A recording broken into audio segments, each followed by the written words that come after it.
The Tao of Self-Confidence, Episode 46. Welcome to the Tao of Self-Confidence, where I share stories of amazing women finding their inner journey to self-confidence 5 days a week. Get your free audiobook by visiting thetaoofselfconfidence.com. Well, hello, friend. Welcome to the Tao of Self-Confidence, where I share stories of phenomenal women who have discovered their inner journey to self-confidence. I'm your host, Sheena Yap Chan, and today I have a special lady on today. She's actually not that far from me. We're probably about a couple hours away from each other. We're actually in the same city, so it's pretty cool. She's been, traveling the world. I think she just came home from an awesome cruise, and And if you've ever seen her on Periscope, she's quite the celebrity on Periscope. And she's also a life coach. So without further ado, I just want to introduce you to Anita Wing Lee. Anita, how are you today? Maybe you can fill in a little bit more about yourself with the audience and with the listeners. Yeah, thank you, Sheena, so much for having me. It's such a pleasure to finally meet you. Our Periscope followers are trying to connect us, but we were already connected. So for anyone who's new to me, I'm Anita Wing Lee, and I have done a number of things since I found Periscope, but even before that, I've been traveling for the last 3 to 4 years, every couple of months. One of the things I help people with is if they want to travel, I give tips on how to get paid for it through Periscope. I do life coaching. I also have, in the process of having 2, I currently have 1, but online programs where I just guide people to help them create careers that really light them up from the inside out. Networking is one of the things that really helped me to travel, so I have a program about that. I just love being able to have my own business and create a platform where I'm able to share my story and share the insights from my journey of really carving my own unique path in the world and around the world. Awesome. Well, thanks for sharing that. And what is your cultural background? So this is funny, because people always ask. My parents are from Hong Kong, but I've been born and raised in Canada. Cool. Well, thanks for sharing that. And Anita, what would be your favorite self-confidence quote? This is interesting. My favorite self-confident quote. Well, the thing that comes up for me, I guess one of my favorite quotes is maybe not directly related to self-confidence, but it's by Joseph Campbell, and it's "Follow your bliss, and the universe will open doors where there were only walls." And it does kind of relate to self-confidence, though, because this is part of where I get my self-belief in the fact that and I've experienced this when I actually do follow my bliss and I do things that light me up and bring me joy. All of these crazy opportunities come into my life, and people are like, "Oh, you're just lucky." But no, it's because I actually have been doing what I love for a long time. So then I've become known for doing the things that I love, like travel or speaking, or storytelling. And then the universe opens up opportunities for me to get paid for it eventually. So that would be my favorite quote. Thank you. And I think it has everything to do with self-confidence. Following what you love to do is not, it's not not a lot of women actually do that, right? They're too scared, or especially as Asian women, we're told not to do those things because we could be deemed as crazy, or, something's wrong in our heads. So, I think that has everything to do with self-confidence, especially when you're going out there doing the things that you love, going after, for what you believe in. So I really like that quote. So thanks for sharing that. And in your own words, how would you define self-confidence? I would define self-confidence as really having, now this is going to tie back to the quote, but really having that self-belief in yourself and in what you are here to do. I think the more that I walk this path, I'm an entrepreneur, and I've grown an online business. But even if I wasn't an entrepreneur and I worked in job, and I've had jobs on the side, it's like knowing what you're good at, and knowing that you're actually meant to follow your passion, live your passion, do what lights you up. When I have that belief in my own strengths and skills and I nurture them, that's when I can go out into the world and be like, okay, I'm going to try something brand new. Like starting a business for me was a brand new thing, but I just had this sort of knowingness, this like trust inside myself that I think that life is going to work out way better for me if I actually try to pursue what I love instead of do what other people think I should do. Awesome. Well, thanks for sharing that. And, I love that you went out there and just did what you love. And, especially in entrepreneurship, a lot of people think you have to be ready to be an entrepreneur. And nobody's ready, right? We just, you just go out there and get it done, and you just the universe or whoever you believe in will just leave clues along the way to point you to that direction. So I love that definition that you had. And what was your life like before your discovery of self-confidence? It's been a journey for sure. I think that's the other thing too. Like, I'm an entrepreneur now, and sometimes people perceive that as, being more confident in yourself. But now I feel like I'm always in transition.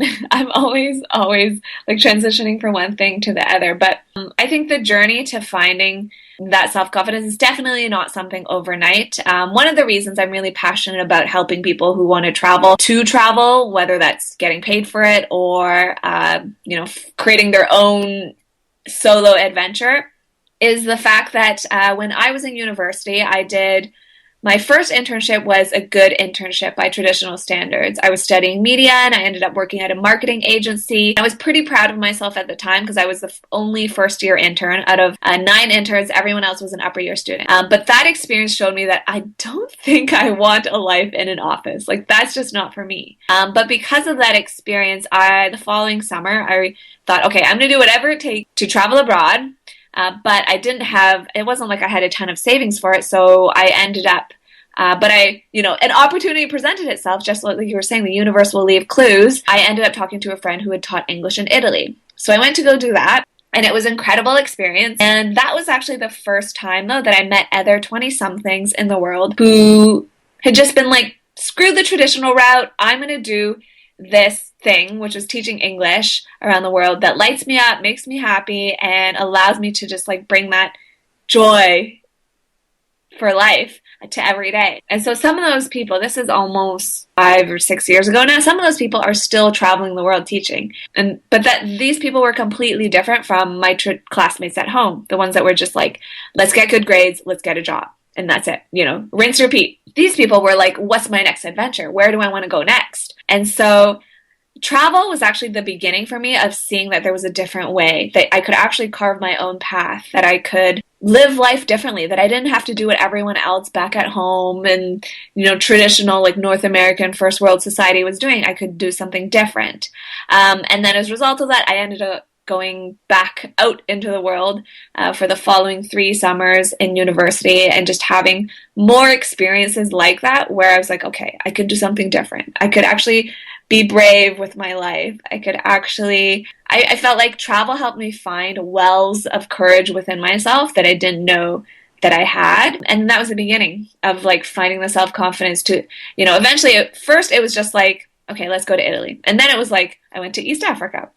I thought I was going to go to like the place that would scare me the most. So I went to Africa. And then I ended up going backpacking by myself for 3 weeks in Africa. And that experience was another one of those where I was like, okay, if I can survive this, I'm pretty sure I can survive anything. It came time to sort of decide, am I going to go look for a full-time job, or am I going to attempt to start a business and just see where it goes? That was when I dug in myself, and I found like, okay, if I can backpack East Africa by myself and not die, I'm pretty sure I can make this happen. And so, and then bit by bit, I tried it, and here we are now.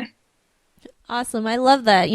It's not typical for, especially an Asian woman to travel alone, especially in East Africa. Because, I'm sure your parents were like, are you insane? What are you going to do there? There's no medicine and blah, blah, blah. I mean, that's what my parents would do. So, when I told my dad that I was going to live in Hawaii last winter, he came up with like the dumbest things, right? He was like, don't you know there's so much crime in Hawaii? Don't you watch Hawaii 5-0? And I'm like, really, Dad? Really?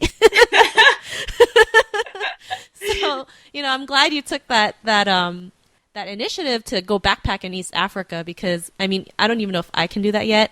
I'll sum up the courage, but that must have been like a crazy experience on its own.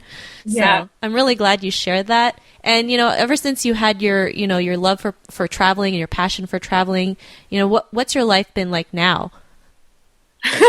Well, I'll answer that by just giving an anecdote from my life right now. Because Sheena and I, we were actually supposed to do this interview maybe like 2 months ago, and then I ended up getting a gig. So I found a new way to get paid to travel. So I ended up getting a gig on a cruise ship. So I was gone for the last month and a half doing that. That was an interesting experience. And then now we're back and we were doing this podcast, right? But so I think travel is just, now I just accept It's one of my values. It's one of the reasons that I'm growing my own business. It keeps me on my toes.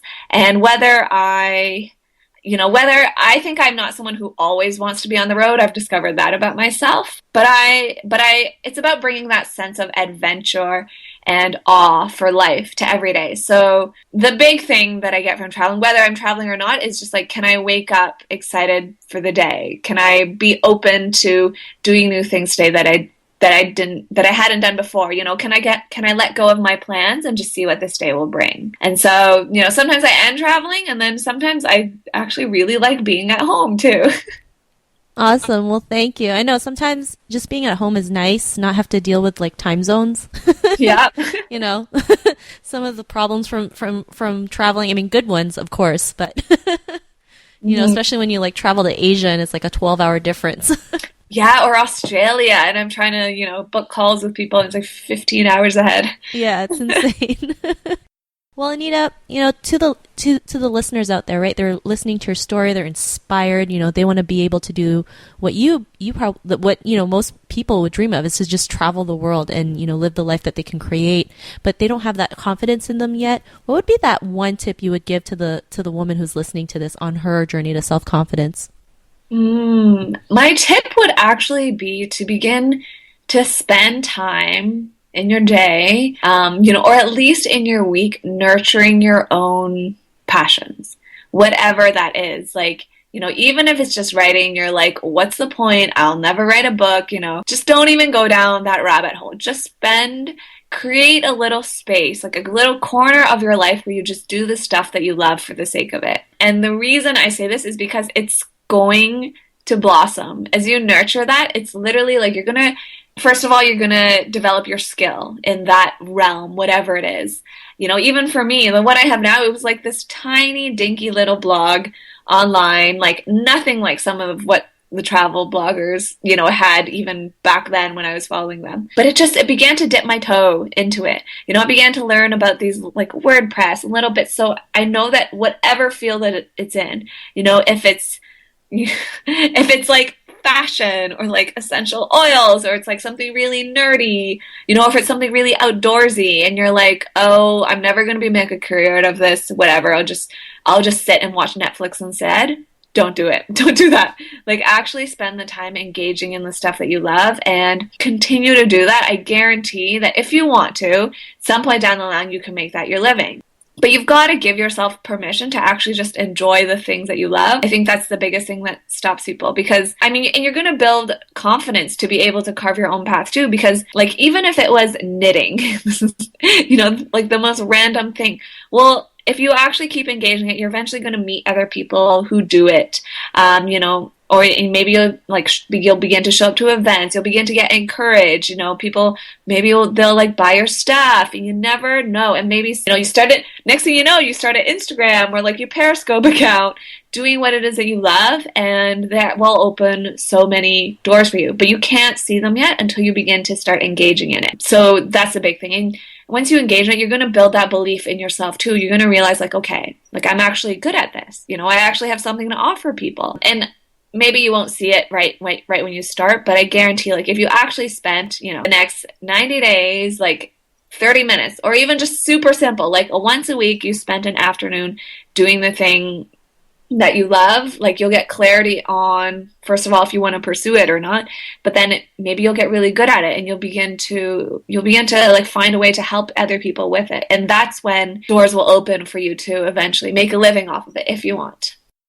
Awesome. And I love that tip, right? Just spending the time. I mean, when you said writing a book, if a person just spent, 5 minutes writing 1 page a day for a whole year, that alone can be 1 or 2 books, right? And people just don't realize that because they're too scared, right? Or they think, I have to be this perfect writer. I mean, you don't have to, right? You just start, and you get better as you keep going. So I really love that you said, just start. Doesn't matter if it's a passion, if you want to make money off of it, just start, right? Because you never know where it could lead you.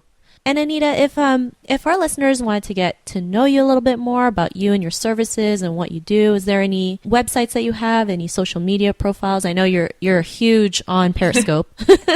Yes, absolutely. So Periscope is I have no words for it. Like, I just love Periscope, and it's a place where I'm really able to serve and help and contribute. So my handle is Anita Wing Lee. Just WINGLEE is my middle and my last name. And then obviously I have a website as well. It's my name again, AnitaWingLee.com. There are travel resources there for you if you're interested in different ways to get paid to travel. I have a free e-guide and workbook. And then there's also I have programs and that kind of stuff there. Like, my website has everything. There's a ton of free content there as well. And then I'm on Instagram, Twitter, Facebook. Like, I'm everywhere as well. Instagram has my best travel photos. Periscope is probably the place to be if you want to really find me. And the best part is you can actually talk to me and ask me questions in real time if you come into one of my Periscopes. Awesome. Well, thanks for sharing that. And be sure to follow her on Periscope. I mean, I know you do a lot of the global meditations, right? Yeah. I started Global Meditation Scope, and we're doing it again in December. And that's an example. Like, that was almost like a passion project. I got an idea and just ran with it, and it was fun. But it's becoming something much bigger, and I can see it becoming much, much bigger in the months to come. Awesome. Well, thanks for sharing that. And to the listeners out there, you can also head over to the taoofselfconfidence.com. Just search for Anita's name. Her show notes will pop up along with everything else we talked about today. And I really just want to thank Anita for taking the time to share her story, sharing her wisdom and tips on self-confidence. So, Anita, thank you so much. Thanks for having me, Sheena. It's been a joy and pleasure. And hopefully we'll get to meet each other in person soon. I know, especially now that we're in the same city. Yeah, that's the benefit of not traveling. For sure. So, listeners, be on the lookout for another new episode of another amazing woman's story to self-confidence, and we will talk to you soon. Bye for now. Thank you for tuning in to another amazing episode of the Tao of Self-Confidence. Subscribe to the Tao of Self-Confidence on iTunes and Stitcher to hear more stories of amazing women finding their inner journey to self-confidence.